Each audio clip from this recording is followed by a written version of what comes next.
Good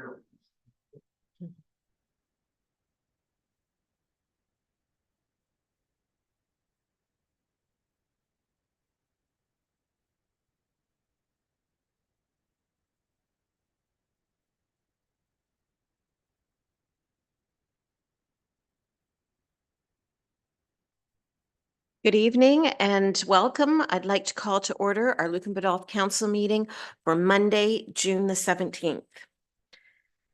I think I'm going to sneeze.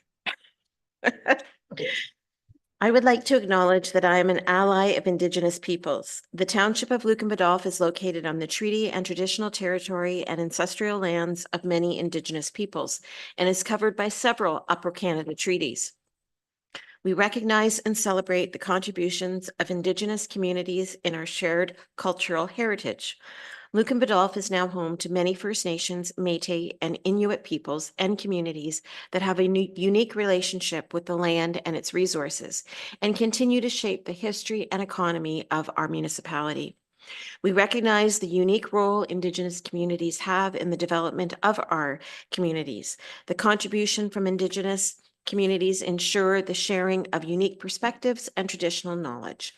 The township recognizes the importance of consulting with our Indigenous neighbors and communities in an effort to build constructive, cooperative relationships through meaningful engagement to inform our decision-making and to build partnerships. We acknowledge historic and ongoing injustices that Indigenous peoples endure in Canada, and we affirm our commitment to honoring Indigenous voices, nations, and cultures, and to moving forward in the spirit of reconciliation and respect. There are no additions to the agenda. Is there any disclosure of pecuniary interest? So June 21st is only days away, and I know, like many of you, you are eagerly awaiting the official start of summer. June 21st is also National Indigenous Peoples Day.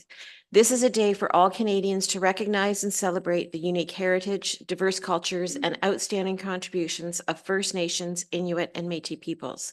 The Canadian Constitution recognizes these three groups as Aboriginal peoples, also known as Indigenous peoples.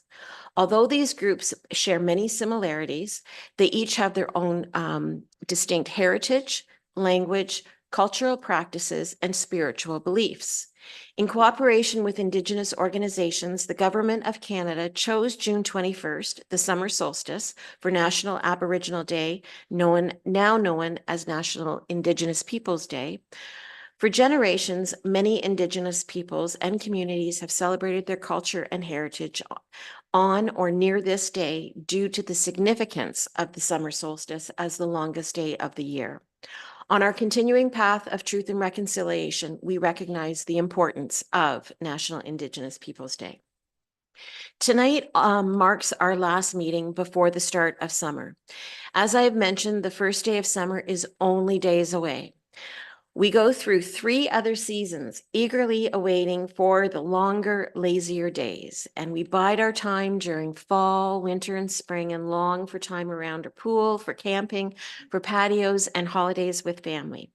June is a busy month for families, graduations, and year-end celebrations. A reminder to everyone to take care and watch for kiddies out in the street as they travel to friends, sporting events, and the things that summer will offer them. Summer is busy as we all try and pack everything in we can to it. Lucan Biddulph offers many activities through the summer, hosted by Discover Lucan Biddulph. Our community service clubs and other organizations are always involved. I hope that you take advantage of all that our community offers during the summer months. First up, of course, is Canada Day, and we look forward to seeing you on the 30th for entertainment and fireworks, and celebrating not only Canada Day, but the 25th anniversary of the amalgamation of Lucan and Biddulph. And of course, on the 1st will be the traditional celebrations that we have up at the community center and arena. Full details can be found on our social media. On behalf of Council, I want to extend our best for a safe, happy, and healthy summer of 2024. So we don't have a closed session, but we do have to go into a planning meeting, and we're doing that at 5 minutes after 6. And I would ask for a mover and a seconder to adjourn our regular meeting and to sit as the committee of adjustment, please. Deputy Mayor Manders and Councillor Regan, all in favor, and that's carried. First up in front of us is a consent application for the 2 addresses on Alice Street. And at this time, I will turn it over to Dan to walk us through it. Yes, so through the chair, thanks Mayor and members of the committee. So the first application here tonight is item 6.1 on the agenda, which is a consent for a correction of title, or more commonly known as an establishment of a shared access easement. So in this case, the purpose and effect of the application is to reestablish an existing shared access easement for the properties that are municipally known as 146 and 150 Alice Street.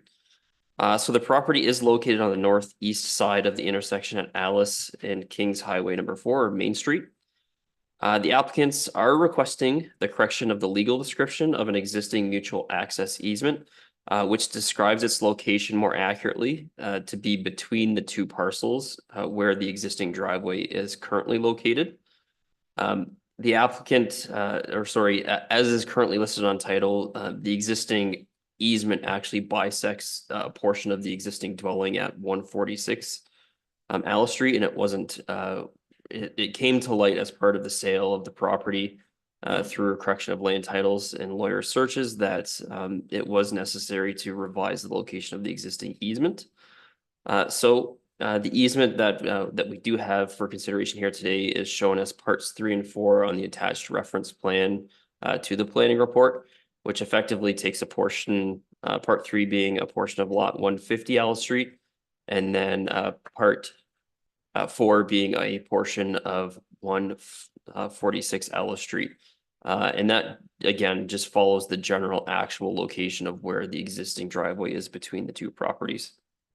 So in review of the application, I have found no concerns with the revision to the mutual access easement. The correction of the title does represent appropriate planning and also provides secure access for both properties, while also not conflicting with the existing residents located on these 2 parcels. So given the above, I am recommending approval of consent application B12/B14 2024, again, subject to the conditions that are outlined in the planning report. So thank you. Okay, thank you very much for that, Dan. Are there any questions of the committee at this stage on this application? Okay. I know that we've got one owner on Zoom. And I just wondered, Mr. Saylor, if you had any comments to make at this point.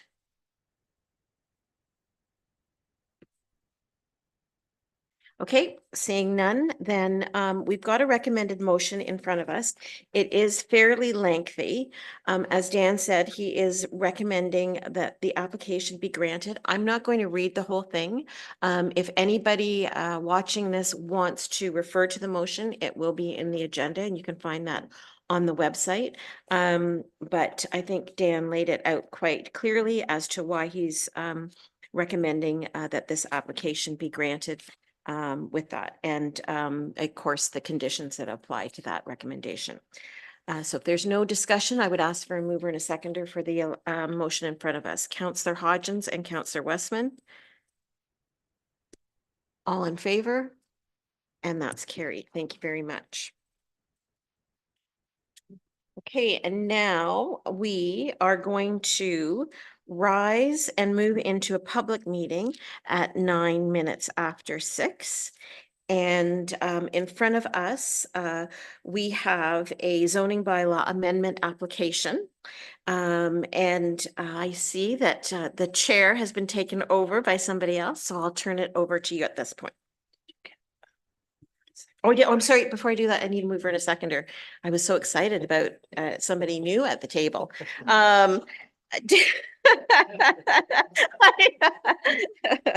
Councillor Regan and Deputy Mayor Manders, all in favor? Thank you. And now we are into a public meeting. Okay. Through the chair to mayor and members of council, my name is Alyssa Soldo. I'm a planner for the County of Middlesex, providing my professional planning services tonight for the Township of Lucan Biddulph. The purpose and effect of the zoning bylaw amendment application before council is to rezone a provisionally severed parcel of land as a result of a surplus residential severance application B1 2023. As a condition of the consent application, the owner is required to rezone the provisionally severed portion of land from a general agricultural A1 zone to a site-specific surplus dwelling zone, and the remnant farmland from a general agricultural A1 zone to an agricultural A3 zone. The effect of the proposal is to permit the reduced lot frontage and residential use of the severed lands and to prohibit the construction of a residential dwelling on the remnant farmland. As committee may recall, the subject property as a whole is a 40.99 hectare farm parcel located on the west side of Mitchell Line, south of the intersection at Wayland Line and Mitchell Line. These lands are legally described as Lot 14 Concession 8 in the Township of Lucan Biddulph, County of Middlesex, and they are municipally known as 35237 Mitchell Line. The lands contain a single detached dwelling and a detached garage, and the farmlands are used for agricultural crop production and a drive shed. Surrounding land uses also include crop production in all directions. The lands are designated agricultural area in both the county and township official plan, and they are currently zoned as a general agricultural A1 zone according to the township comprehensive zoning bylaw. The applicant received provisional consent approval from committee on May 23rd of 2023. Comments have been received from agencies with the Blue Water Recycling Association and AuSable Bayfield Conservation Authority having no comments or concerns. And then MTO provided general comments about the property falling within MTO's permit control area and their requirements for entrance permits. No comments were provided by the public prior to the development of this report. This application has been reviewed against the provincial policy statement, county official plan, and the township's official plan.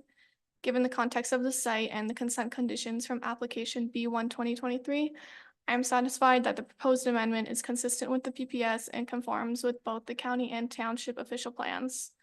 I am recommending approval of the zoning bylaw amendment and that the bylaw be brought forward for consideration of council. Thank you.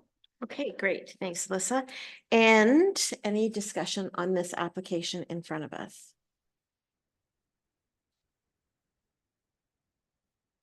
I just had one question, and it was just on the comments that were received from MTO, and just wanted to make sure that the applicant had received those comments or will be receiving those comments. Yep. Yes. Okay, thank you. If there's no other discussion on that application, we do have a recommended motion in front of us that the application for zoning bylaw amendment ZBA 8/2024 for the parcels of land respectively known by Setum Holsteins Inc. and legally described as Lot 14 Concession 8 in the Township of Lucan Biddulph, County of Middlesex, being located on the west side of Mitchell Line, and municipally known as 35237 and 35247 Mitchell Line be granted and that a bylaw be forwarded for consideration.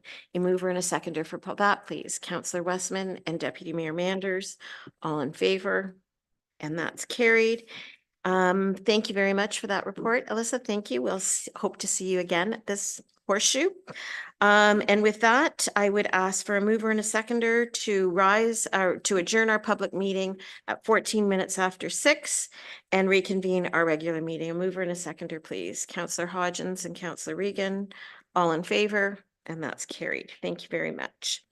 So we do have a couple of delegations in front of us this tonight. And the first one up is Christine Scrimgeour, our auditor. I think we all know Christine. It's great to have you here in person. Thank you for joining us. And I'll turn it over to you, Christine. All right. Good evening, everyone. As was mentioned, I'm Christine Scrimgeour, and I'm presenting the draft audited report for the township, and it is a consolidated report, which means that all of your boards are included. However, we do eliminate the portion owned of the One Fire Board for the South Perth ownership of that. So that's why they're called consolidated.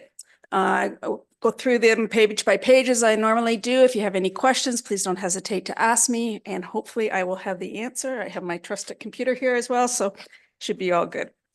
All right, I'll just, a couple preambles before we get into these. I'll remind council that this is for the year ended December 31st, 2023. Reminder that part of 2022 was still under COVID. And so when we get into areas, especially of recreation, we'll see a significant increase in costs and revenues. And that's mainly because of the COVID restrictions being lifted completely in 2023. And so we were sort of trying to get back to the post-COVID or the pre-COVID levels. I will mention that materiality for this audit is $155,000. That doesn't mean I just look at items over 155,000. We statistically sample into your revenues, your expenses, and your payroll. And your staff can attest to the fact that we ask for a whole lot of information. So we've done that, and we are now issuing a clean, what we call a clean auditor's opinion dated as of today's date, which under Canadian audited standards, once those charged with governance, which would be this council, approves them, we can finalize them and then start working on your FIR to get that submitted to the province. Lastly, but not leastly, I would like to thank I know who's going to love this, the treasurer, who likes to work under the radar. But thank you for all of your help, and her staff as well. They, when we're here, they don't get a whole lot of other work done. So I appreciate all of their assistance and your records. We have very few journal entries, and that would indicate that your records are being maintained in a really good fashion. All right, as I mentioned, it is a clean auditor's opinion dated as of today's date. So I'll go to the numbers now. So the first statement is a consolidated statement of financial position. So this is more familiar known as your balance sheet. And I'll just do it at a high level, but if there's any specific questions, again, please don't hesitate to ask. So it has been a very busy year. So if you remember in 2022, we started phase 2 of the community center. We started the pool, we started the soccer field. We were very busy. And so that was all sort of sitting in what we call WIP, work in progress, at the end of 2022. It is now, other than the soccer fields, completed in 2023. And so we also financed up to the point of the soccer field construction. So we basically accrue the debenture that we will get to help finance that up to the point of the cost at the end of 2023. So keep that in mind as we're going through this, because as we see, accounts receivable are down, accounts payable are down. So that was really last year. We were in the middle of construction. So we had money owing to us from the ICIP grant. And then we had amounts owing out that related to the construction progress and the holdbacks on those.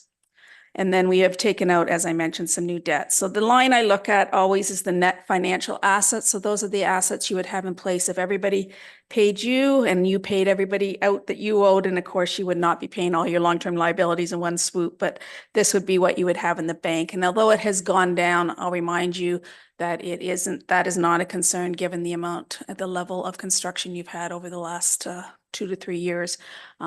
As we go forward now, we'll be replacing those reserves, which is really where your savings are kept, and replenishing them as we go forward. Everything below that line you need to keep in place to provide the services you do. So your roads, your water, wastewater, recreational facilities.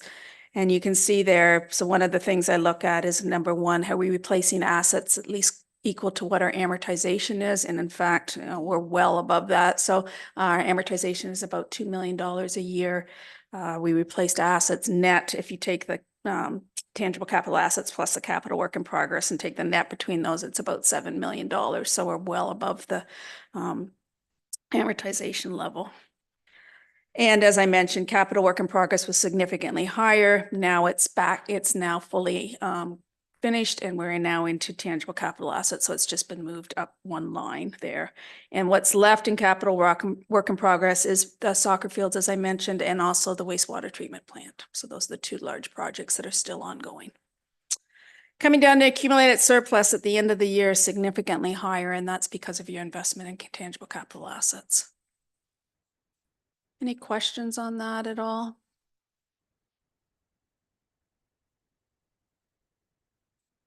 Councilor Reagan, did you have one? I thought I saw your hand. Sorry. Okay. Catching up. All right, so the next statement is your statement of operations and accumulated surplus. This shows the budget for 2023 compared to the actual for 2023 and then compared to 2022 actual. Revenues are up somewhat in over the year, about 800,000 from the budget. And again, I'll stay mainly between the budget and actual. I may make a couple references to the actual from last year when I think it's appropriate.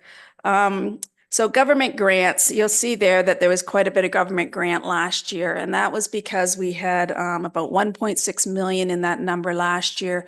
That was for the county paying us their share of the two projects, road projects that they were a party of. So when we get down to transportation, you'll see their costs last year were quite a bit higher too. So that's that. Because it's not our road, we've shown it as revenue coming in from the county and then the expenditure going out. So it has no net effect on your bottom line. And then the other item that sticks out in my mind is the investment income. And again, that's just 5% interest rates versus 1% interest rate. So, and that almost all goes back over to the reserve fund. So that's all helpful as we go forward with new capital projects. So under expenditures, I'll remind council that we do not budget for amortization. So that's that $2 million that I mentioned on the previous statement. And then a couple other things, we're finishing up those county road projects. And so that's what's in transportation. But again, last year's was 1.6 million. It was just about 300,000 this year. And so those two things combined are really the increases of between the actual and the budget for 2023. So then this line, excess of revenue over expenditures before other, is really where you're looking at where you are at covering your costs from your tax rate and your operating revenues. And you can see there that you're very consistent to last year, 966 last year, 894 this year. Everything below that line are capital project related, and so they're not consistent from year to year. So you'll see government transfers, that's CICIP grant. So it was significantly higher last year because we were further along in the community center project. This year we had the last final payments on that. And then developer and other contributions, those are your DCs that you recognize as well as the federal gas tax now, CCBF. So very consistent with the budget for the other area, coming down again to the accumulated surplus at the end of the year that I mentioned on the balance sheet. And again, capital is what you've been actively investing in. Any questions on that statement? Okay. I'll continue on. I won't spend a lot of time. The next statement is the statement of cash flow. So this is just the increases and the decreases of the non-cash items on your balance sheet. And I've highlighted the major ones already as I've gone through the statement, so I won't spend a lot of time on this. And then the next statement is your statement of change in net financial assets. So this is really a good snapshot of what's gone on in your capital. And you can see that $2 million that I said was in amortization, and then the increase in TCAs less the decrease in work in progress is about $7 million of new assets. And again, it has decreased from last year, but it will continue to increase as we now go forward, and we've got those assets in place. We then get to the notes to the financial statements, and I'm not going to spend a lot of time on these. These are consistent with prior years, except I will address note number 1. Which is asset retirement obligations. So you may have heard this if you've been out at courses or whatever, being a new requirement of the PSAB handbook. This is where we have assets that have corrosion, asbestos, those kinds of things that will require remediation in the future years. Your staff have gone through your assets, and this is the beauty of having so many new assets, is that you have any of these assets that may or may not have had this in the past are not currently standing any longer, so that we've gone through the major assets. We will keep evaluating this year by year to make sure that there's nothing that we find as we perhaps do renovations in certain buildings and things like that. But at this moment, this is your staff's opinion, and I had every question I had for them, they certainly answered with to support this. Then we will go, let's go to note number 9, which I think is probably the one that council is most interested in. So I know I've been mentioning a lot about the reinvestment in capital. And so this is the breakdown of your accumulated surplus. So I know that the council passed a motion to put of the surplus to put $250,000 into road construction, and then the rest to be split between CIP and streetscape. And the actual ending surplus was $377,422 exactly. And so that was about 20,000 more than I think I tend to be conservative in my estimates just to, so that was great. And so what the other thing I'm looking at here is making sure that you haven't depleted your reserves, doing all of this new capital. And so here we see reserves are down a bit, but nothing of concern. And our reserve funds are very consistent. And those are the 2 fire boards. That's who has the reserve funds. And so that's another indicator that, and again, you've replenished those assets at $7 million, and you're still maintaining the reserve balance at that level. At the back of the financial statements are 2 schedules. One is the schedule of tangible capital assets, which shows the breakdown. And as you can see, infrastructure, which would be your roads, water, wastewater, is about 80% of your total assets, which makes logical sense. And buildings and fixtures would come after that. And then the last schedule is the schedule for that is a segue between your audited financial statements and the FIR that gets filed with the province. And it's all done by what we call functions. And so these are the functions that come right off the FIR, and it breaks down your expenses by those functions, which is what the ministry looks at when they match your audit with the FIR that's submitted.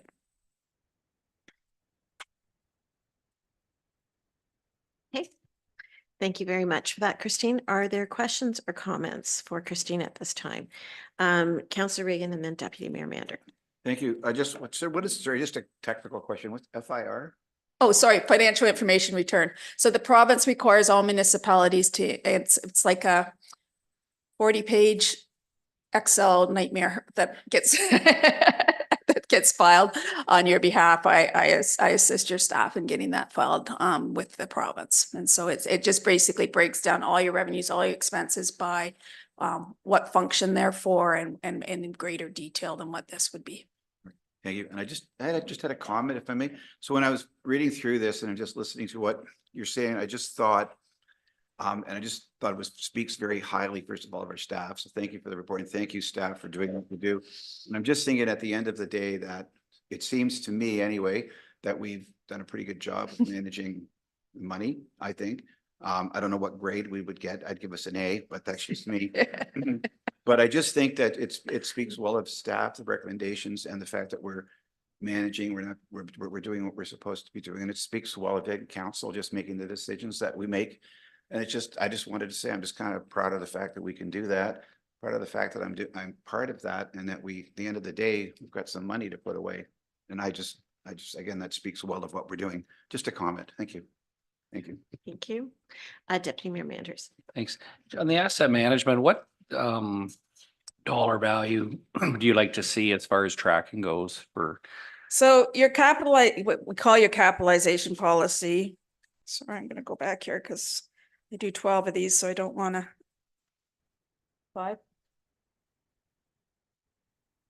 5,000. It's basically, it's 2 things. It's one, it's a dollar value, and it's also whether or not it extends the life. So if let's say we go out and we have one of our trucks that needs a new engine, but it's supposed to last 20 years and we're only in year 10, we would probably not capitalize that engine because it's not extending the life. It's just keeping it in the same state that's needed for the 20 years. But anything that extends the life, we would look at for capitalization policy. But I believe you're 10,000. I don't have it right in front of me, but I believe you're 10,000. 5,000, and then is it 10 for pooled? Yes, that's what I thought. 5,000. Thank you. Okay. Any other comments? Councillor Hodgins. Thank you, Madam Mayor. I think it was on page 4, just with respect to the investment income and our budget versus actual, and maybe looking ahead to future budgets. Should we be trying to, I guess, estimate that as best we can? Because I guess we're, within our budget, that's revenue that we're not accounting for and like that. So the thing with this, so there's two parts to that answer. Investment income includes what's earned on the reserve funds as well. And so even though it's revenue, it's then moved over to, so it has no impact on your general surplus. So what your treasurer is trying to do is just budget for the interest that you actually keep. And I'll also remind you that the water wastewater interest stays in those funds, like, so they stay with the water systems and the wastewater systems. And so this is really, so that surplus is a separate surplus as well, given the provincial mandates. And so, sorry. And so then what she's trying to budget is just for what the actual operating funds will earn. And so I mean, yes, it was probably low, but I mean, who knew that we were going to go from 1% to 5%? And then the problem is you're budgeting, if you think when you passed your budget for 2023, we're back in 2022, right? And we're like, at that point, it was still 1%. It was like dismal. So it's kind of difficult to know now. We know a little bit more. So I'm assuming as we budget for 2025, we'll adjust that. Okay, thank you. And I do have one other thing on that investment though, because you do have, as we get through all these capital projects, until you get these all done, it doesn't make a lot of sense to go this route. But I know I've talked to your treasurer about this, and I know she's in the process of evaluating this and looking at this is just coming up with an investment policy and perhaps moving some money into something more long-term once we get these projects funded. It hasn't been a smart idea over this past because we're waiting for government grants to come in, and $4 million last year. And then we've got county and school board payments. So you've got to manage all of that. Once we get through this, these major construction projects, I think it's a good thing for council to look at an investment policy and see what might earn even more interest. But again, that's mandated. I'll just mention that that's mandated by the municipal act, which then you would write an investment policy that meets with that municipal act, because it's pretty strict on what you can and can't invest in, because you want to be careful. Thank you for that. I think we've all kind of had maybe offline discussions about that. So I appreciate your comments on that. Councillor Regan, you've got another question? I do. Sorry, Madam Mayor, I forgot I had another question. For under revenue, for other revenue, could you tell me what that is, please? Sure. We took back a piece of land this year from an industrial land, and then we sold some of it and we've kept some of it. So you'll also notice on the balance sheet, the land held for resale went up. That's because of some of that land that we took back that we have not yet resold. Great. Thank you. Thank you very much. Thank you, Madam Mayor. Thank you. Any other questions or comments? So Christine, you've talked about how busy we've been, and we have had a lot of projects on our plate. But I guess, with your crystal ball, to maybe jump off what Councillor Regan said, I think we've done great work. We've set ourselves up well. But is there any red flags? Is there anything that you see coming down the horizon that we should be wary of or be concerned of that we're not doing as we prepare for the future? I think you're in really good shape from a tangible capital asset perspective, other than water wastewater, which is where those projects are just so costly. In order to have growth, which you're very fortunate to have, you obviously need to keep those facilities able to handle that capacity. And so that's always a concern. That's not your general taxation rate, but it is your ratepayers, and the costs of those projects are significant. As I've mentioned before, amortization is on the historical cost. Fortunately, the majority of your buildings and structures are fairly current. And so you're basing amortization on what it would actually recost you today in today's dollars, which is great. So we're matching that. It's just the water wastewater is, and that's province wide. It's my spiel everywhere, unfortunately. Yeah, that's for sure. I think every municipality is having the same conversation. Yeah. All right. Thank you for that. Okay. Well, thank you for joining us. Appreciate that. And we will let you get on your way and enjoy this wonderful evening in front of us. And as Christine packs up, I would just ask for a mover and a seconder that we accept the draft financial statements as presented tonight. Counselor Westman, and Deputy Mayor Manders. All in favor? And that's carried. Thanks again, Christine. Okay, joining us via Zoom is Lindsay Cudmore from Sierra Planning. And I think Lisa's just bringing her in at this point. Just let her.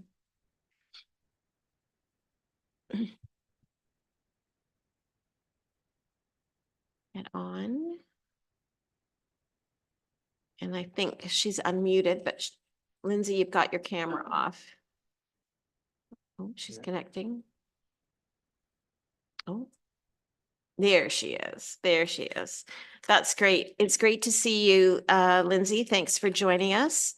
And if you are ready to go, I will turn it over to you at this point. Yes, I am. Great, thank you. It's the present, okay, there's the presentation. Can you see Sorry, it? yeah, I think this is Oh. the report. If you have the presentation there. This says presentation to council. Okay, It's- I'm just seeing a blank sort of Oh. picture here. Lisa, do you want to maybe pull it down just to see what the next next slide is? Can you see anything? It's Lindsay? just a picture of the development, sorry. Oh,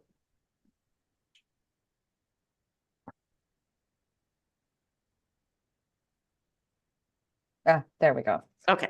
That's better. Thank you, Lisa. So thank you and good evening, Madam Mayor and members of council. So tonight I will be presenting the strategic plan update for your consideration. So just in terms of the outline of the presentation, I will give you an overview of, the purpose of the update and sort of how we framed that the plan and the process that we went through, and then go through the updated vision statement, some of the key directions, and moving the plan forward over the next 5 years. So in terms of a little bit of background, we were fortunate to be involved in the first strategic plan for council, which was undertaken in 2015 and approved in 2016. That had ultimately a 5-year horizon. And since then, the strategic plan has been updated once 4 years later in 2020. And with a new term of council elected in the fall of 2022, many of the actions have changed, been implemented, and or are currently underway. So this new plan for 2024 sort of, takes a look at updating council's vision for the township over the long term, and specifies a series of, as actions have changed and need to be updated, a set of new actions to ultimately guide the planning of the council and township staff over the next 5 years. So in terms of sort of setting the frame for the strategic planning process, it's really about thinking of sort of the ultimate vision, say a 10 years and beyond in the future, and then considering the municipal capacity and current services are provided, and sort of coupling that with the community needs over this period. So that establishes the long-term vision, if we look at the diagram on the slide there, and then bringing it back to be sort of, recognizing what is achievable and required over the next 5 years to sort of help make that long-term vision happen. So in terms of the process, so we started, it was ultimately a 6-month timeframe that the strategic plan update was undertaken. So at the beginning of the year, we began with our background research and looking at what's changed, what's been done since the last strategic plan. We had a workshop with the mayor, members of council, and management staff on February 14th, and we took away all that great information that we got there and developed a updated draft report for review, which has been finalized over the last month, and then we're here to present today for approval.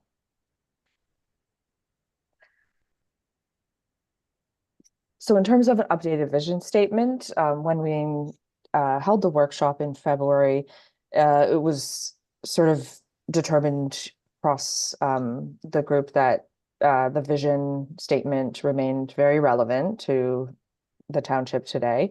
And that there were a few minor updates that could be had. So the new updated vision statement reads, Lucan Biddulph will be a culturally rich, prosperous, and growing community with a strong character and identity that is supported by a proactive council, administration, and community leadership.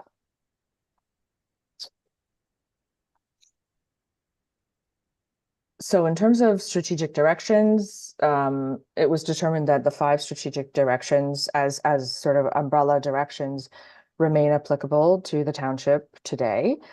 So they're defined as service enhancement, growth management, healthy community, accessibility, and community pride. And under each of these strategic directions, a series of goals have been developed, some of which were upheld from the previous plan as they remain relevant today, and some of which have been updated and modified to sort of reflect what's occurred and what the township would like to see going forward. So the first direction, sorry, this should read strategic direction 1, service enhancement. Yeah, that's the right slide. It's just mistitled, my fault there.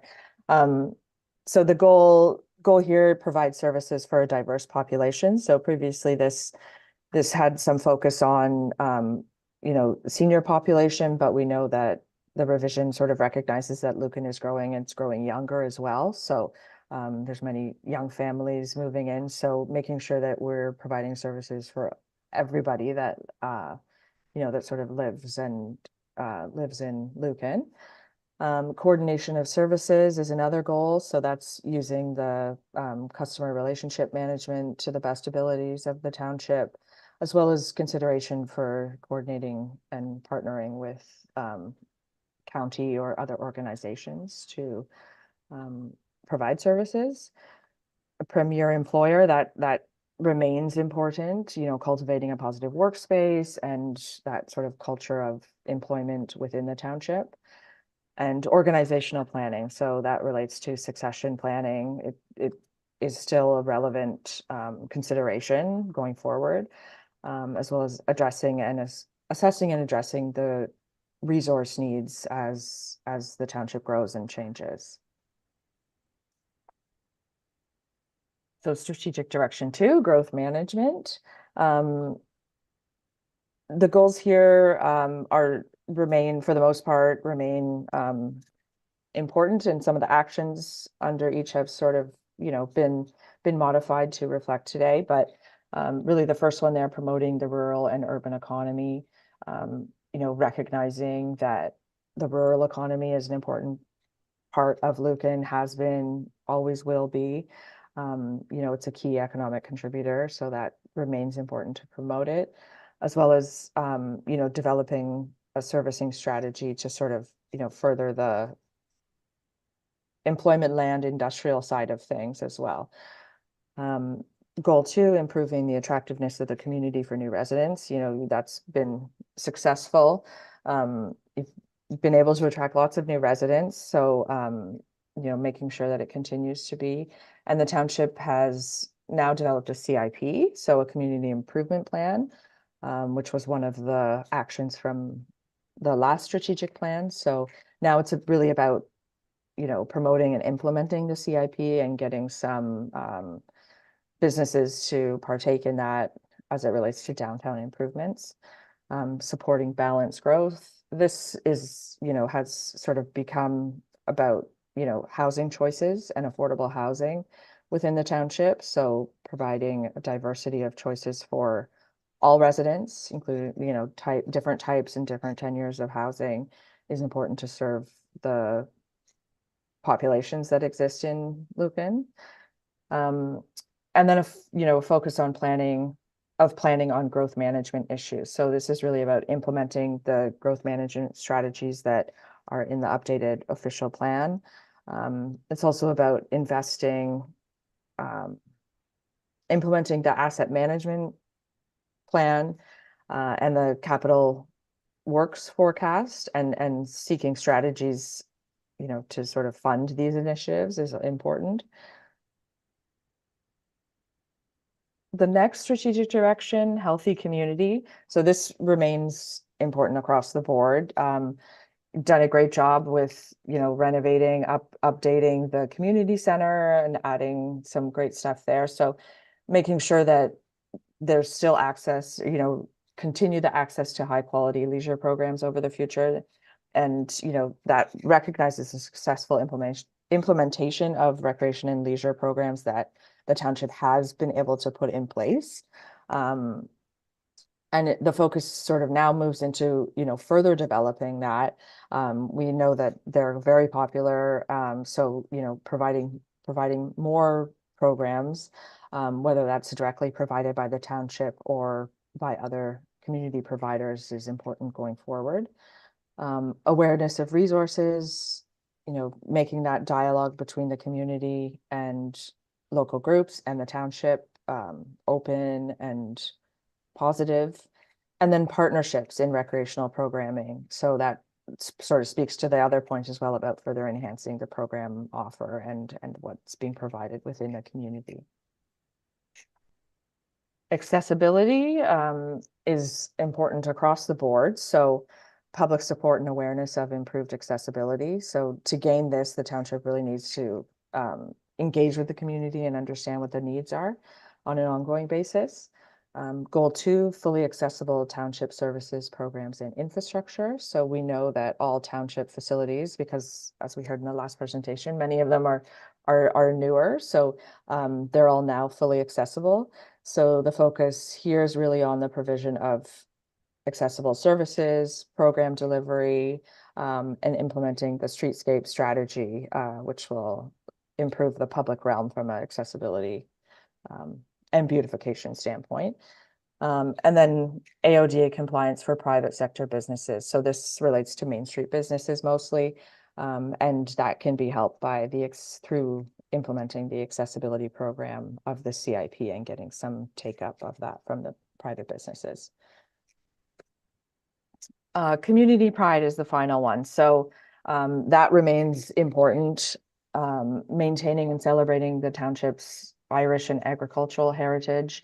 It's ever prevalent in the community. So there's really some actions related to, helping the museum, like what the museum can do in terms of helping to bolster that, and developing urban design guidelines, which can also seek to incorporate heritage elements for Lucan. Establishing a vibrant core area in Lucan with essential amenities. So there's been lots of past examples of some past successes in this regard, and implementing the streetscape strategy can help spur economic development, economic activity, and create a more vibrant core area. Goal 3, increase community leadership and volunteerism. So recognizing, as you've been doing a good job of this, but continuing to recognize the time and effort that people give to the community by way of volunteer opportunities continues to remain important. So working with local groups and partners to sort of bolster volunteerism is also important. And then finally, goal 4, increase focus on tourism. So leveraging some of the key businesses and other resources that are within the township to sort of, promote the tourism effort, ties into some of the, other things about economic activities, streetscape strategy, but also continuing and promoting and growing potentially festivals and special events that sort of are signatures for Lucan will be important to maintain the pride as it grows. So in terms of overall, there's in the strategic plan, there's 31 action items identified. Just given sort of an overview of the types of things that we're looking at here, but in the plan, there's a detailed sort of implementation matrix that identifies the recommended actions along with the potential timing of it. And of course, the timing is recommended. I know as priorities shift and other things, become the focus, that may or may not be achievable, but it's there for sort of the goal of these actions and when they potentially could be implemented. So in terms of measuring success, I've been doing a good job of making sure that you're updating on a regular basis, which is sort of, it's really important to see how the progress, how the progress is going and what's changed. So I'm happy to have been a part of that process since the beginning. But internally, a review every year to sort of continually assess the progress and see what's been done and identify upcoming priorities for the next year is important. And then taking part in that, engaging in a full strategic planning review exercise every 3 to 5 years to sort of reassess goals and actions on a go-forward basis. So that concludes my presentation. I would be happy to answer any questions that you may have. Thank you. Okay. Okay, great. Thank you very much, Lindsay. And yes, you have been a part of it right from the very beginning. So it's Yes. great. It's great to have that continuity for sure. Any questions or comments on the report that's been presented? Councillor Westman. Yeah, part of the community pride thing, getting folks out to volunteer is always a struggle. And I'm involved in local scouting. That's a difficult place to get volunteers. Our service clubs are always struggling for membership and so on. So I think that's something I really feel strongly we could be a part of, is encouraging volunteerism and getting more people engaged in committees and service clubs and activities, especially our sporting organizations that are always looking for people to help out. So I'm encouraged by that we can get involved a little bit more. Thank you for those comments. Any others? Councillor Regan. If I may, Madam Mayor, I just wanted to ask about on page 8, I know it says strategic direction 2, but it's strategic direction 1. And the second goal, coordination of services. I'm just wondering if you can clarify what we mean by coordination of services, because it sounds like we're duplicating, or if that's sort of how I interpret it, but I'm just wondering what we meant by that. Oh, okay, thank you. That there's a couple actions. If you look at the report document, there's 2 actions under that. The first one of which is maximize the utilization of the customer relationship management. So that's also called CRM software that the township currently has in place. Because I understand there's some aspects of it that are not necessarily implemented, but it sort of comes down to a resource side of things. So it's looking at how those can be best utilized to be able to coordinate the services better. And the second action 3, is continue to coordinate service options and partnerships with Middlesex County. So that relates to some of the transit and transportation coordination that's been happening and should continue into the future. So not making sure not to duplicate services, but making sure that there's a integrated coordination that's occurring in that regard. Great. All right. Thank you. I'm good. Thank you, Madam Mayor. Thanks. Thank you. Thanks. Any other comments or questions from council?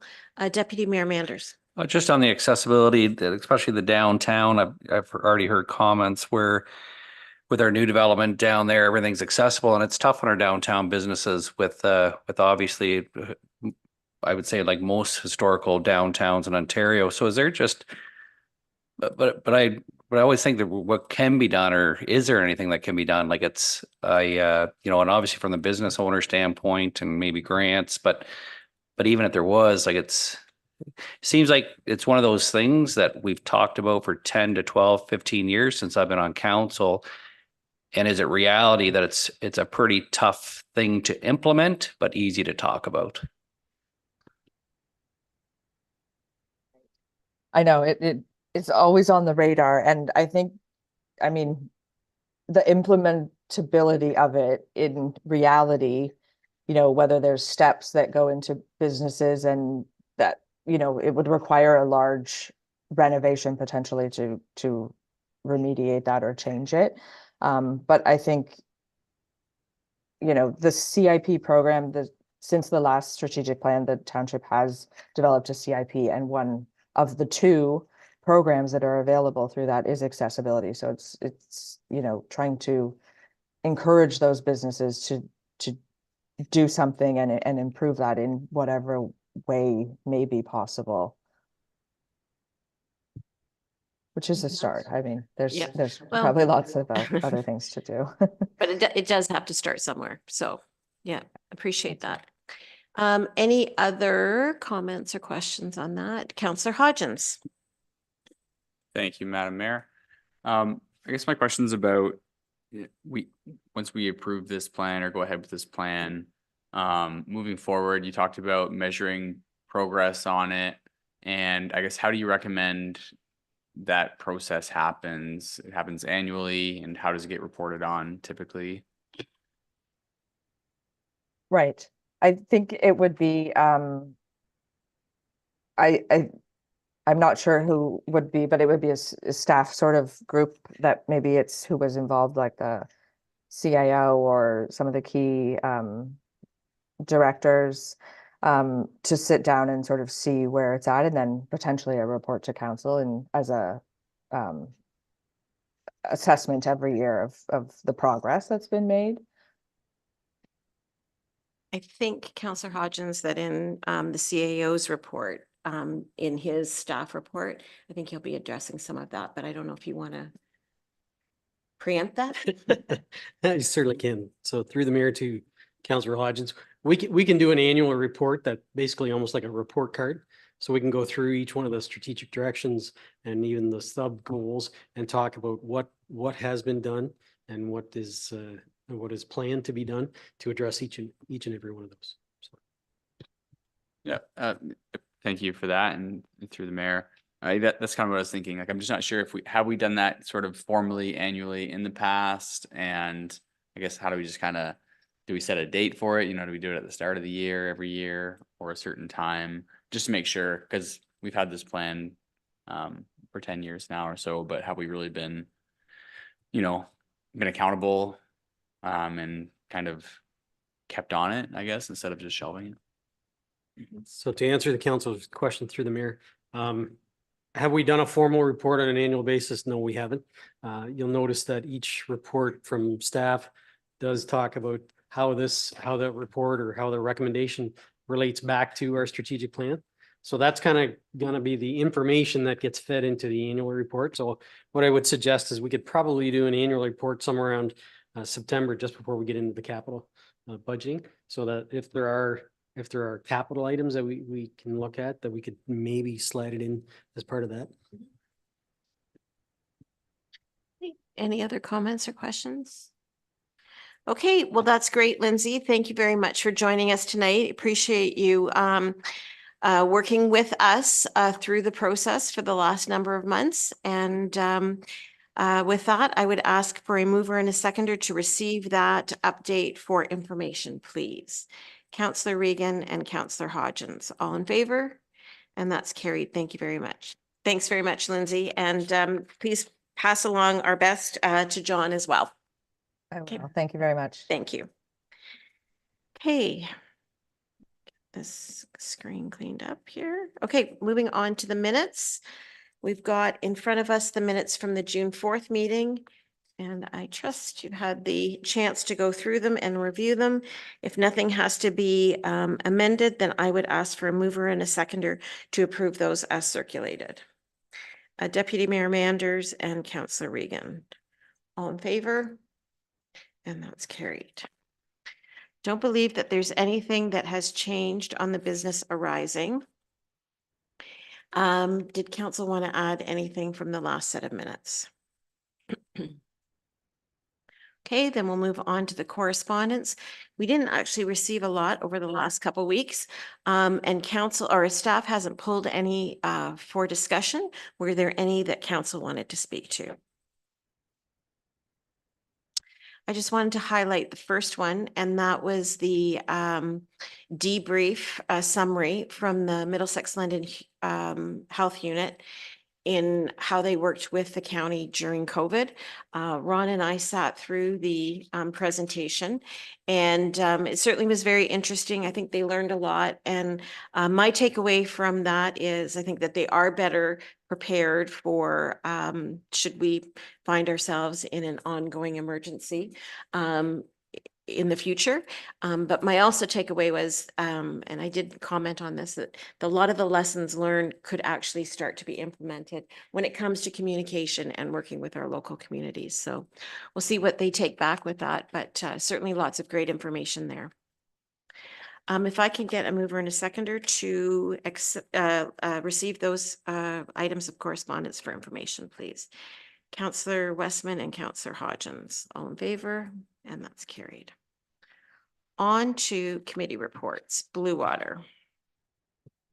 Yeah, nothing really to report other than the staffing concerns that there was there a year or two ago is certainly not there now. They unfortunately, I don't know if that's a sign of the times too, but they're not having people leaving, so that's good.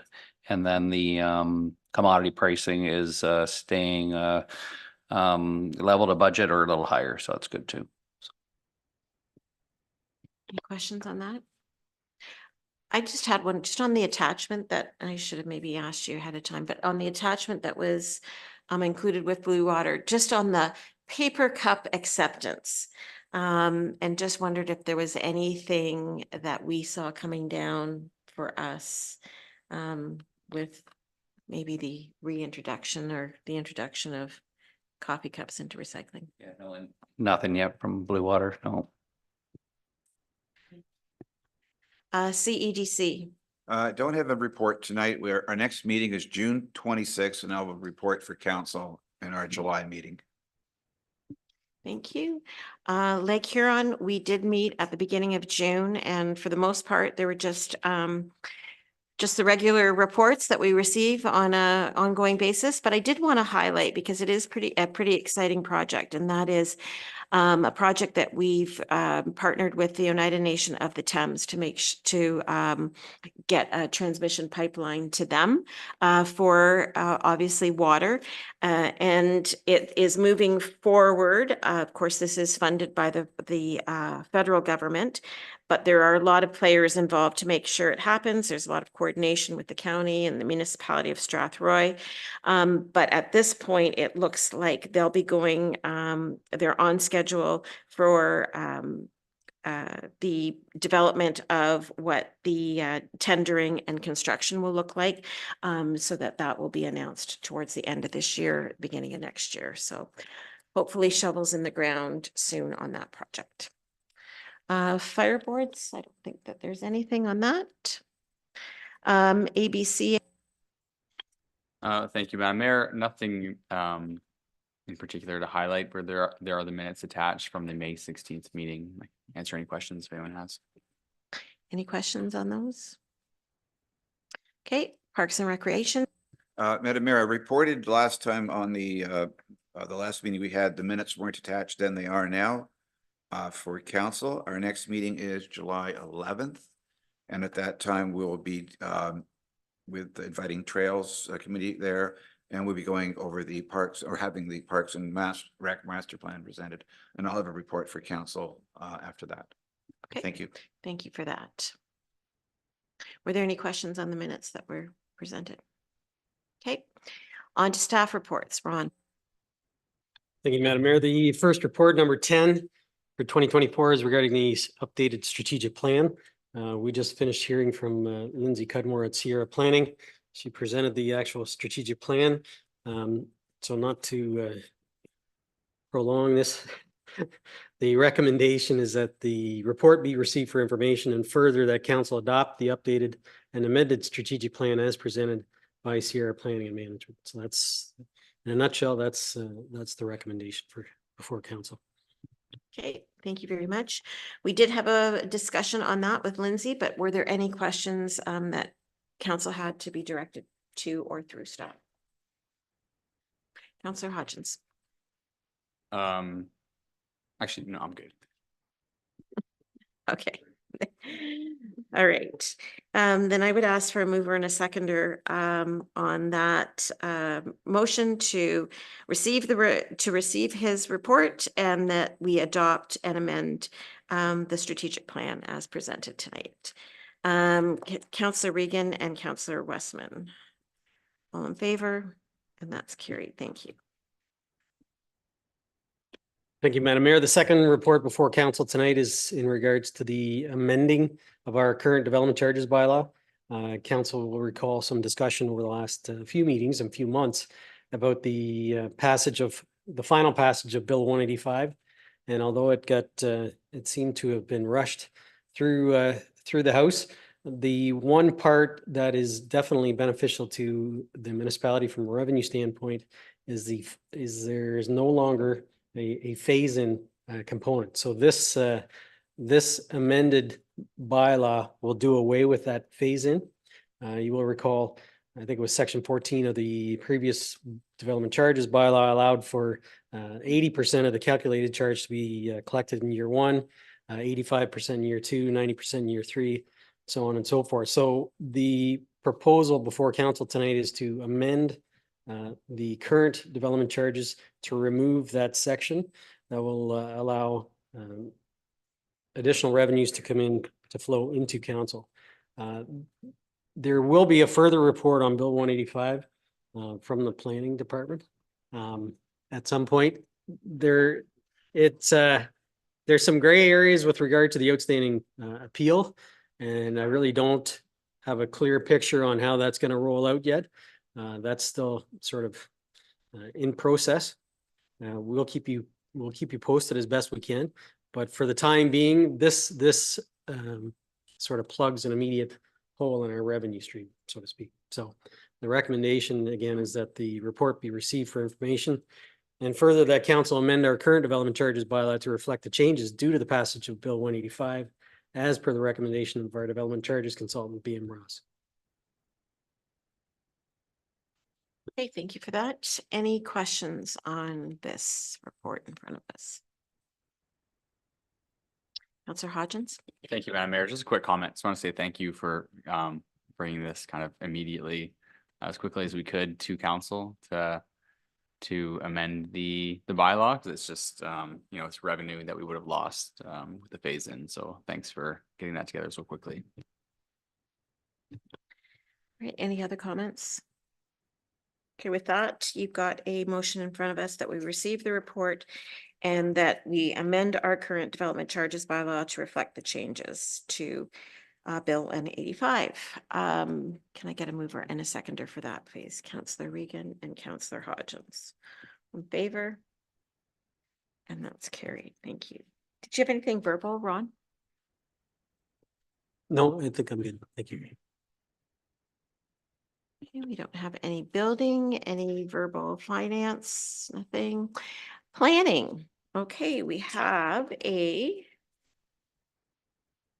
report in front of us. This is an application for draft plan of subdivision. I think council will remember this from a few months ago, and it is in the Kleinfeld and Princess area. Dan, I will turn it over to you. Through the chair, thanks, Mayor and members of council. So item 12.4 on the agenda tonight, planning report PL 20-2024.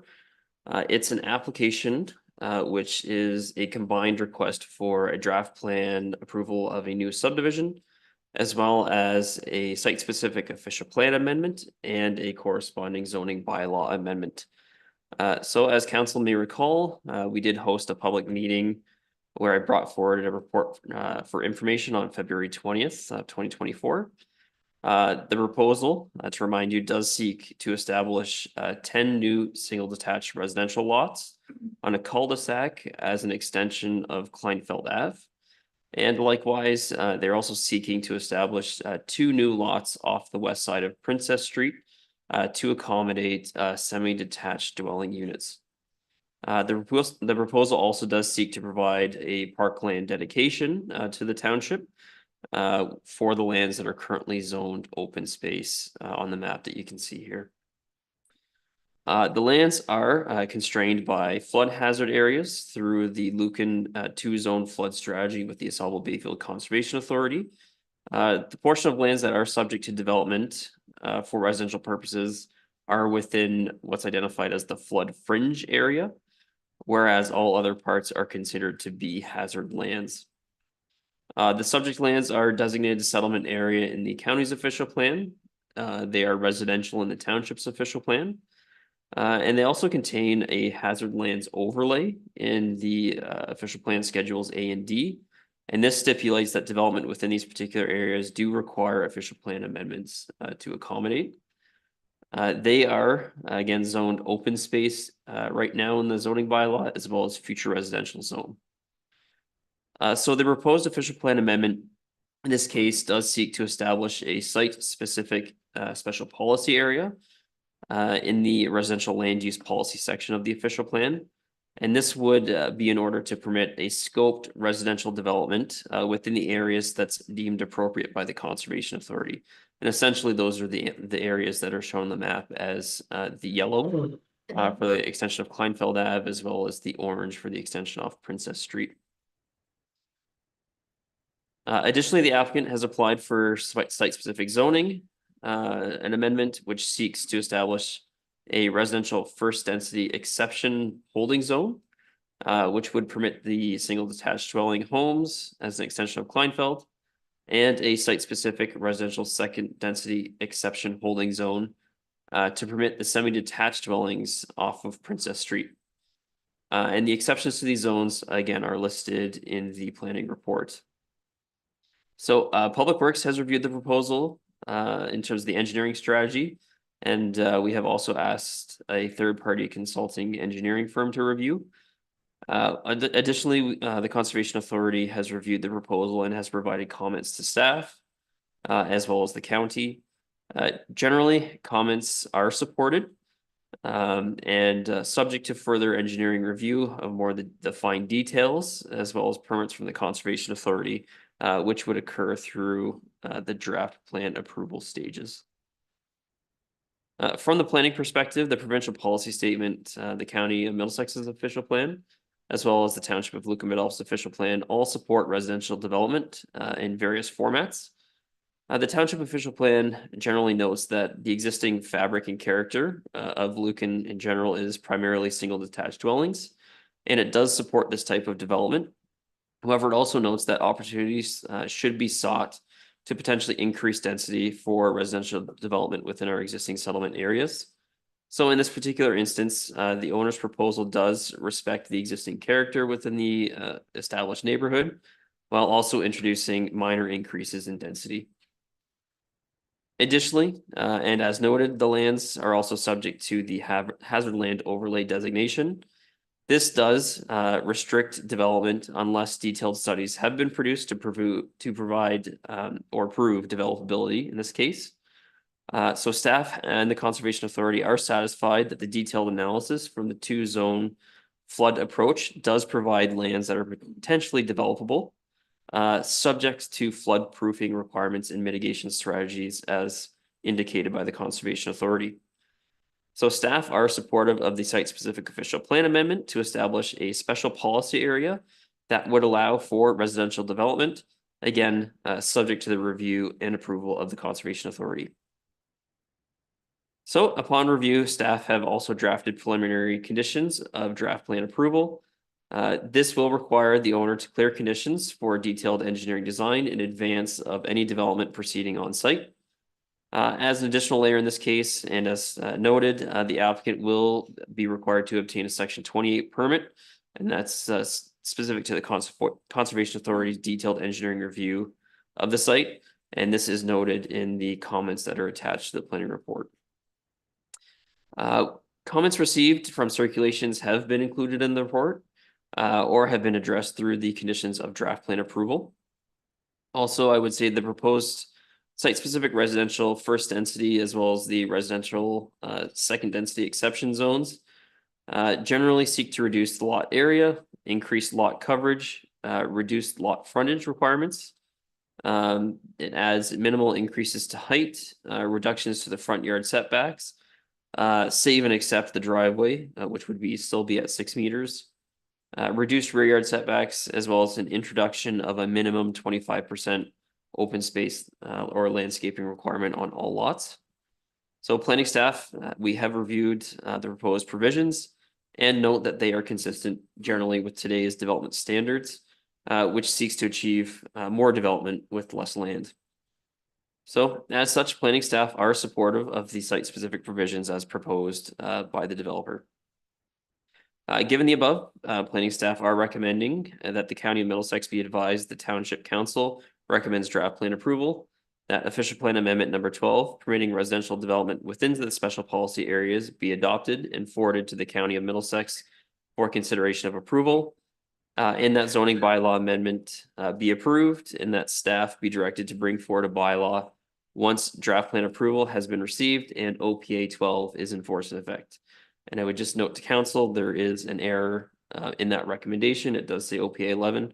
I do apologize for that, but it is OPA 12 for clarification. So thank you, and I'm certainly here to answer any questions council may have. Thanks. All right, thanks, Dan. Any comments or questions from council on this? Councillor Hodgins. Thank you, Madam Mayor. I just have two questions. The first one, are there any proposed improvements to the end of Princess Street to sort of tidy that up? Like it doesn't look like it with the lot fabric, I guess, or the right of way. Or maybe it is, but are there any plans to have a cul-de-sac or something to provide more standard turnarounds? Yeah, so through the chair to Councillor Hodgins, absolutely. So that was one of the comments that we certainly heard at the public information meeting that we did have in the public hearing. So we went back working with the developer. They've actually proposed, or in consultation with emergency services as well as Blue Water Recycling. All parties agreed that a hammerhead turnaround was probably the best solution in this particular case instead of a full cul-de-sac turnaround. It will suffice for vehicles to back in, turn around and allow for servicing in that. And that has been included as one of the preliminary draft plan conditions that the developer design and construct that turnaround within the Princess Street area. Okay, thank you. Just Councillor Hodgins, because I don't know what's a hammerhead turnaround. So essentially, so somebody can do a 3-point turn? Yes, that's exactly correct. It provides an area for a vehicle to pull into, then back up and then out. Great, thank you. And my second question was for looking at the location map, the open space area that fronts Albert Street. I just wanted to confirm or ask, what are the plans for that parcel of land? Are there any, does anything happen with that now or in the future potentially? Yes, so through the chair to Councillor Hodgins, so the area currently zoned open space right now would just remain open space. It's the developer's intent in this case to propose that land to be dedicated as parkland dedication back to the municipality. And that essentially, gives you the authority to maintain it in its current state, in its natural state. And then there was talks, or as proposed by the developer, of adding a pathway along the drain in that area. That's still something that certainly, from the township's perspective, we would want to have conversations with the Conservation Authority to see what's possible within that particular area. Okay, thank you. Great. Deputy Mayor Manders? Yeah, just a couple of things and a comment. Is the units at the end of Princess and Kleinfeld are all inclusive in the whole package? You're not, one won't be, condos wouldn't go ahead of something if before the Kleinfeld, it's all one submission. like the condos don't seem to be in the hazard lands and maybe the issues that is maybe where the other parcel of building's gonna go, the housing. So it's like where the houses are gonna go compared to the condo units, there's a distance there. So this is all one application then, it's not. Yeah, so through the chair, maybe just a point of clarification, there's no condos in this particular. Sorry, well, yeah, I'm using that wrong. The I was townhouse. thinking you mean maybe the semi-detached units. versus the Semi-detached. Single detached. Yes, Yes. yes. Yeah, so it's all part of one comprehensive draft plan approval for subdivision, so one is not contingent off the other. Okay, But it would got establish the lot fabric for both. gotcha. Yeah, sorry, I was using the wrong term there for building. The what was I gonna say, like I say, there's a lot of comments on drainage and different things, and you look at the onerous things that the applicant's got to go through, obviously 1 through 20. And that just simply, as they knock them off, those issues are addressed, correct? Certainly not at this stage. Yes, through the chair, certainly there's a level of comfort, both from the county, from our public works and as well as the conservation authority that the engineering that's been presented to date is workable in terms of the overall site development, how stormwater will function, how sanitary is brought in, how roads work, how water is brought in. So we certainly have an understanding of that. There may still be some of that more detailed engineering design and final design that has to occur, and that typically would occur through the clearance of the draft plan conditions. Gotcha. And just a comment, I mean, this is probably in my 14 years, the most challenging constrained property that's come to council, I think. And I kudos to the developer for taking this on, because this will really benefit Lucan Biddulph. I do hope, you know, the government authorities and they get good cooperation, providing they can meet what they need to meet. But it's for ourselves to take on that challenge, when you look at that list, is impressive, and will certainly benefit if they're successful. And it's not very useful land, so that's very good for also our community. Councillor Reagan. Thank you, Madam Mayor. I'm just, when I'm looking at the map and I'm looking at the entrance at Kleinfeld and the end of Princess, and I'm just wondering from the, you know, the point of view of trails, walkability, accessibility, is there is there a connecting link in there that people can get through at the back from one to the other, like from Kleinfeld to Princess? Is that in the works? Has that been mentioned? Yes, so through the chair, that doesn't show it on the concept map, but it does kind of show it, or sorry, on the location map, it does show it on their concept plan. So the intent of that is to be a stormwater management easement that kind of runs back there. With that said, there's certainly the possibility to add a network trail over top of that storm easement that would then cross and go into Princess Avenue as well. Kind of connect that entire area through. Okay, thank you, Madam Mayor. Thanks, Dan. Thank you. Any other comments or questions from council? No, I just would echo what the deputy mayor said.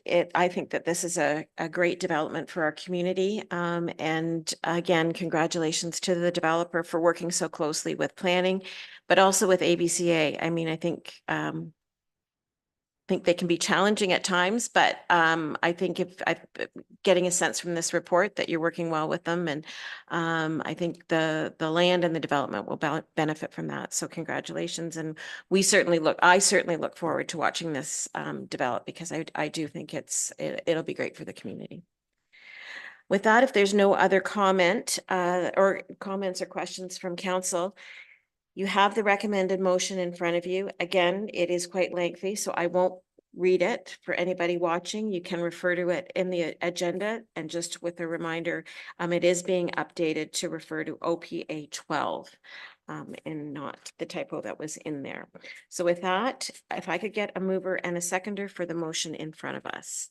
Deputy Mayor Manders and Councillor Regan, all in favor? And that's carried. Thank you very much. Okay, Jeff, anything from Public Works? No. Parks and Recreation, Darcy. Just a quick verbal report that Spencer Street extension was completed. The park extension was completed. The courts are now back open. And obviously with this hot weather, the splash pad is open at Elm Street, and the pool will be open on June 28th. So thank you. Great. I think everybody will be looking forward to the pool opening. this week. Economic Development, Lisa. Thank you. Through you, Madam Mayor. Tonight, I have a report in front of council that we've been discussing for a number of years, maybe even. But it was brought forward when we started talking about reviewing the strategic plan. That in parcel, we talked about logo and branding, as well as within the communication plan. The idea of creating a new logo branding was discussed, and staff are bringing this forward for council's discussion. Again, it should be noted, this is not replacing our corporate logo. That remains as is. This is just more, like I said, more of a branding thing that we use for social media, for all of our publications, those sort of things. So within my report part, I added a page where it showed all the surrounding municipalities on actually what their logos are. So you can see everybody in Middlesex County and some of our neighboring partners on what their logos look like currently, to give some context to council. And then that was also sent to the Red Rhino company, that the marketing company that we use to start this process and provide us with some proposed logos and what council, just to get the discussion going of what you think or don't like or do like. So within the actual presentation from Red Rhino, it goes through basically 3 concepts. I can just skip right to the very end where it actually has 4. 2 of them are the same, but just kind of the lettering's a bit different on the middle section. So these are logos that they have presented. They've worked with staff. We've got some feedback from the mayor as well, informally. And so this is kind of what we're presenting tonight.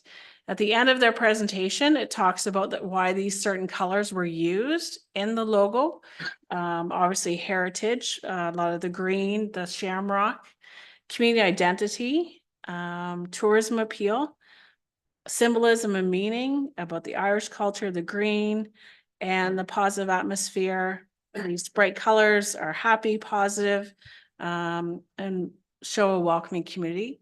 It also should be noted that these colors and lines were also used to, they're very accessible colors, and the fonts and everything like that. So it's very easier, I would say, for anything we need for accessibility, and that people would be able to see it better, especially compared to what we have now, which is very difficult to read. And yeah, so over to council. Like I said, we have the 3 basically options to discuss. If you like them, you don't like them, you'd like to see changes, just looking for council's direction and discussion on this presentation. Okay, thank you, Lisa. And yes, you have been working on this for a while. It's been a point of discussion for a while. Comments from council. Councillor Westman. I'm automatically drawn to the concept of option one. Seems a little bit more, I don't know, it just seems appealing. I like it.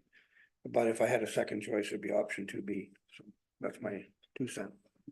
Okay, any feedback on the coloring or anything like that? Okay, good, excellent. Other comments from council? Councillor Regan. Thank you, Madam Mayor. I have to be very honest with you. I find all the options rather cartoony. And I'm just wondering why there's we're talking about heritage. And there's nothing about the Wilberforce community. One of the things that I know that's sort of a part of the heritage too. So so to be really honest with you, I don't like any of them. I don't, some of the other ones that, like some of the examples that were like the Middlesex County one or City of London one, that's how I feel about it. And the other one is, I think it needs to be, if we're going to be talking about heritage and inclusive, we need to include that as well. Just my comments. Thank you. Any other comments or questions from council? Feedback, Councillor Hodgins. Thank you, Madam Mayor. Of the options that are presented, I kind of liked maybe 2A. I just think with township of, maybe it gets a bit wordy, or I just try to picture it as well. Like you know, if it's on a shirt or something. I always see Lambton Shores is on like on a shirt sometimes with some of their staff at other meetings, and like it just seems like really busy sometimes. So so maybe also, I don't know if like looking at other municipalities examples, like sometimes simplicity is nice too, where it's just sort of the name and maybe a basic logo. I mean, I can appreciate Councillor Regan's comments of being a little bit cartoony. It almost seems a little bit like these are the kind of, maybe this company has been used by some of these other municipalities and it's kind of like a little bit cookie cutter. Everyone's kind of getting similar types of logos. But those are my comments. Okay, thank you. Anything else? Deputy Mayor Mand. I don't really mind any of them. Like say I would agree with Councillor Hodgson's comments on option 2A, but the main reason is simply not as busy. I like, you know, it's not quite as busy anyways, and taking the township out is good. I don't know if there's an appetite or not to you know, to send these out to maybe user groups for input back. We just, you know, I don't know if there's Survey Monkey, if we ever want to do that on a newsletter and just see what we got back from the public, but that's just my other comment. Okay, thank you very much for that. Yeah, I would say my comments are kind of in line with everybody else's in that the township, I don't necessarily know if we need that in there, and that's what would be reflected in our corporate logo when we would use that wording of the township formally. So that would be a consideration, but certainly I think maybe a little bit more discussion on that, but I think a very good starting point. And maybe Lisa, if you've got some direction to maybe go back, either even to speak to CEDC. I don't know whether it's been presented there or anything, but just to look for another set of eyes or something. Yeah, you know, okay. Do you have some more comments? Yeah, thank you. Yeah, totally agree with everyone's comments. I think we can change it if, you know, if we kind of look how Middlesex County, Middlesex Center, and North Mid did, you know, you kind of have the name with a smaller logo. So like I said, anything can be done. So we can come back with maybe some simpler things, maybe not as artistic or let's say something similar, simpler. And I think maybe, you know, I'll fine tune some things first, and then maybe we can go out for some, you know, bring it out to the committees, Parks and Rec and EDC for comments as well. Once we kind of I can refine some things a bit more again. All right, thank you. So I think with that, the motion in front of us is that we just receive Lisa's report. So if I can get a mover and a seconder to just receive EDC -2 2024, please. Councillor Regan and Deputy Mayor Manders. All in favor? That's carried. Thank you very much. Did you have anything verbal, Lisa? Thank you, Madam Mayor. Just a quick mention. We did receive notice that we received the OMAFRA Red Grant. That is for the street banner signs and some garbage and recycling containers on Main Street. So again, it's 30% of the project. It's helpful, that's for sure. So we can start moving forward with ordering those street banners for Main Street. And I've been working with staff to talk about some garbage and recycling for Main Street as well. Should note that grant did include new street name signs in the core, but they didn't think that was grant worthy. They'd say it's more operational. Had a bit discussion on that, but I lost that battle. So yeah, just let everyone know we did get that grant so far. Thank you. Okay, thank you very much. Councillor comments. Councillor Westman. Yeah, I just wanted to comment too. This time of year, a lot of the service groups and different groups and churches are having their annual fundraiser dinners, and I gotta say, I'm participating in a lot of them, and we are pretty lucky here to have the kind of quality and spirit that we have. The fireman's breakfast and we just had the pork chop barbecue for the Granton Fire Department. United Church and the Anglican Church are having dinners in the next week or so. And then, you know, the other local groups around the area will be planning meals over the summer. I think it's a great opportunity for people to come together because everyone that I go to, I meet people I haven't seen for a while. I spend time talking to them, visiting.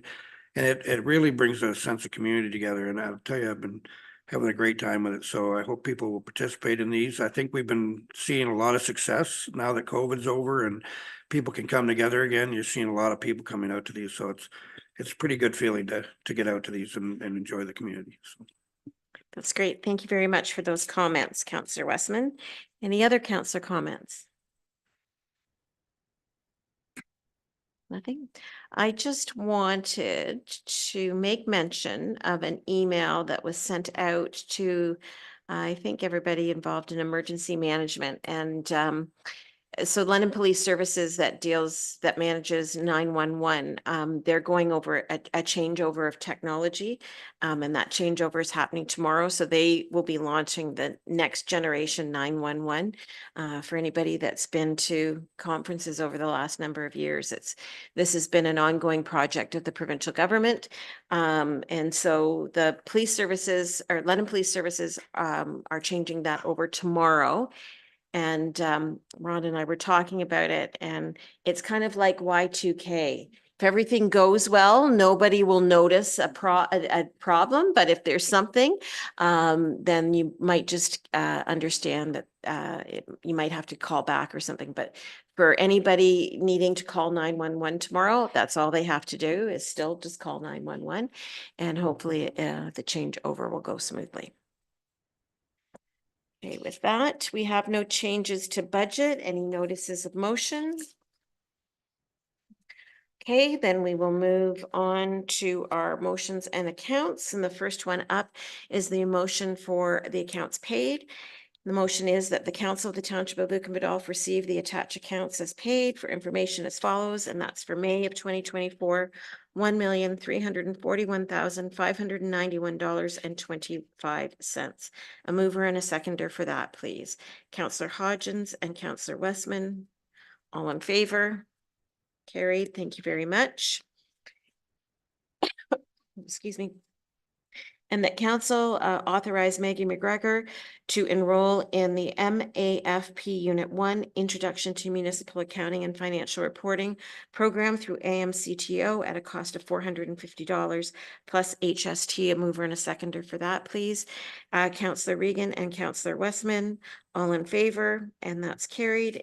And it just should be noted that Maggie did just pass a course with very high colors, so and marks. So we want to congratulate Maggie, and just to council, you know, when we invest in our employees, it really does pay off. So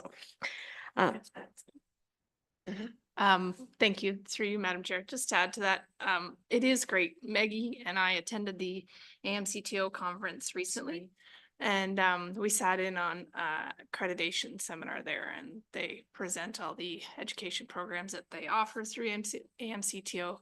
And Maggie and Julie did recently complete the MAT program, which is a 4-semester program. So it's time consuming, but it is valuable. And that's just one of the many courses that they offer. And many of our staff members here have taken advantage of those courses and continue to learn about those things. And it's great. It's good that our staff members are engaging in those type of things offered. So congratulations to both of them. yeah, absolutely. Okay, so we've got 3 bylaws in front of us. Bylaw 25-2024, bylaw to amend the development charges bylaw 26-2023. Bylaw 26-2024 being a bylaw to amend the Lucan Biddulph official plan, and bylaw 27-2024 to adopt and confirm all actions and proceedings of the Council of the Township of Lucan Biddulph.